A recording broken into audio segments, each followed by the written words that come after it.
Hello guys, আসসালামু আলাইকুম। আপনারা সবাই কেমন আছেন? আশা করি ভালো আছেন। আমিও ভালো আছি।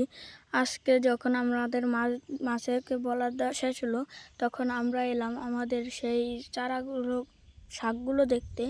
কয়েকদিন আগেই আমরা এই শাক ক্ষেতটাকে কুপিয়ে এই শাকগুলো রয়েছে। আলহামদুলিল্লাহ, শাকগুলো এখন অনেকটা বড় হয়ে গেছে। অল্প কিছুদিনের ভিতরেই আমরা শাকগুলোকে খেতে পারবো। এবং দেখুন, আমরা ডেট ওভার আড়ি লাগানোর পরেও আমাদের সব চারাগুলো ঠিকঠাক মতো উঠেছে। এজন্য আল্লাহর কাছে শুকরিয়া, আলহামদুলিল্লাহ। আমাদের এই চারাগুলো অনেক ভালো হয়েছে। আপনাদের সরাসরি দেখাতে পারলে আপনারা বুঝতেন যে কতটা ভালো হয়েছে এই চারাগুলো। ডেট ওভার চারা যদিও, কিন্তু কোনো সার দেয়নি। এরকম প্রাকৃতিক জিনিস দিয়েই করি। আমার মতো এরকম অনেক খামারি আছে যারা কিনা এইসব কাজকর্ম করে থাকে। এবং এখানেও আমাদের অনেক কলা গাছ আছে।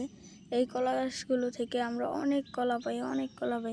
এবং দেখুন, আমরা এখানে কদুর চারা লাগিয়েছি, পেঁপের চারা লাগিয়েছি। বাট কদুর চারাগুলো এখনও ওঠেনি, বাট পেঁপের চারাটা বড় হয়ে গেছে। এবং আমরা ওই পাশে একটা গয়মের গাছ লাগিয়েছি। আমরা 3টা গয়ম গাছ একসাথে এনেছি, কিন্তু 3টা এখানে মাত্র একটি লাগিয়েছি, বাকি 2টি অন্যখানে লাগিয়েছি। এবং আমরা এখানে করলা গাছও লাগিয়েছি। এবং করলা গাছগুলো যাতে দ্রুত বড় হতে পারে, সেই জন্য আমরা এখানে অনেক সার প্রয়োগ করেছি এবং উপরে লাঠি দিয়েছি, যাতে সেটা থেকেই সে অন্যদিকে যেতে পারে। তারপর আমরা সামনে দিয়ে একটা ঝাপা বানিয়ে দেব কদু গাছ এবং করলা গাছের জন্য একসাথে। আমাদের এই বাড়ির প্রকৃতিটা সত্যি অসাধারণ। যখনই আমাদের মন খারাপ থাকে তখনই আমরা এই বাড়িতে চলে আসি। এই বাড়িতে সারাদিন প্রচুর পরিমাণে বাতাস থাকে। তখনই তামজিৎ বলতেছিল, সবাই লাইক করবেন, কমেন্ট করবেন এবং বেশি বেশি করে ফলো করে দেবেন। এবং তামজিৎ এখানে চারা লাগিয়েছে, সে চারাগুলো উঠে বেঁচে গিয়েছে এবং বড় হয়ে গেছে। সে কথাটাই বলতেছে। এখানকার প্রকৃতিটা সত্যি অনেক অসাধারণ।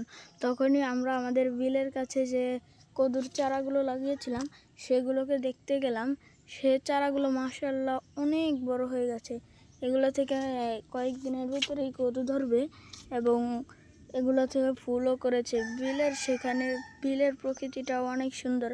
আমরা সেখানে ঝাপা দিয়েছি, যাতে কদু গাছগুলো ভালোভাবে বড় হতে পারে এবং মাটিতে পড়ে কদুগুলো না পচে যায়।